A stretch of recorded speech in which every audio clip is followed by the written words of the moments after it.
Dr. Forth. "Come along, Sarah," cried the doctor. The doctor and Sarah Jane were running away. It seemed to Sarah Jane that the two of them spent an awful lot of their time running, and mainly running away. And what were they running away from this time? They were running away from the Daleks. "Seek, locate, exterminate," grated the Daleks in their metallic voices. Daleks don't run, but they do chase. The Daleks were a terrible alien race intent on just one thing: to destroy, to exterminate. To exterminate everything, although some Daleks were rather better at exterminating than others. Like number Z403, better known to his friends as Dale. Dale the Dalek's energy ray was not so convincing. "What are we going to do?" puffed Sarah Jane. "That's simple," cried the doctor. "Keep running and don't get exterminated," which, it had to be said, made perfect sense. "If we can get to the TARDIS, then we can lead the Daleks away from this planet," said the doctor, skidding around a corner into an alleyway. "Doctor, that's a dead end," warned Sarah Jane. "What are we going to do?" "Climb the ladder, of course," said the doctor. And to Sarah Jane's surprise, there was indeed a ladder. "But how did you know?" began Sarah Jane. "Keep up, Sarah," said the doctor, clambering over the wall. "And don't forget to pull the ladder up behind you and bring it with you." The wall stopped the Daleks, but not for long. The Daleks did not need a ladder. In fact, Daleks don't climb ladders. Daleks have energy rays, and in a matter of moments, they had exterminated the wall. Sarah Jane and the doctor came to a wide river.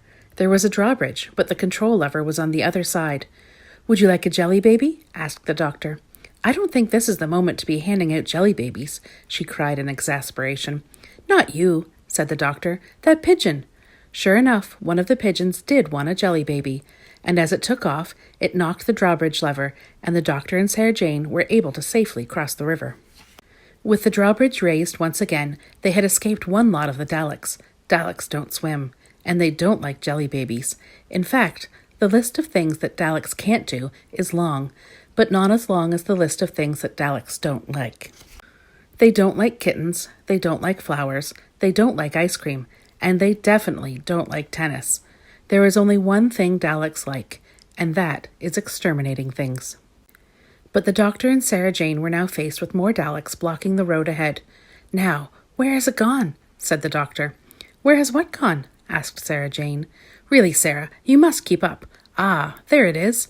Sarah Jane was becoming more puzzled by the minute as they climbed onto the bicycle that the doctor had been looking for. "Pedal faster!" cried the doctor as they weaved between the Daleks standing in the road, avoiding the energy rays. There was only one Dalek close enough to stop them. Luckily, it was Dale. Once they had avoided the Daleks, they came to another road, a very busy road. Fortunately, there was a stop sign that held back the traffic, and the doctor and Sarah Jane pedaled across. But there was nothing to stop the Daleks from doing the same. Or was there? Beside the stop sign was a bucket of paint and a brush. "Well, that's lucky," cried Sarah Jane, grabbing the brush and painting over the stop sign. "Luck," said the doctor. "Nothing to do with luck. It's called good planning. Don't forget the paint bucket." Now that the traffic was no longer held back by the stop sign, the cars roared off, and by the time the Daleks reached the road, it was too busy to cross. Finally, they reached the TARDIS. "Why on earth did you make me bring all this stuff along with us?" Sarah Jane asked. "Well, there is a perfectly obvious reason. If we did not bring these things along, then how would we be able to go back and leave them for us to find later?" the doctor replied. "Well, that's about as clear as mud," cried Sarah Jane. "I do have a time machine, and I am a Time Lord, so I can go back in time and practice.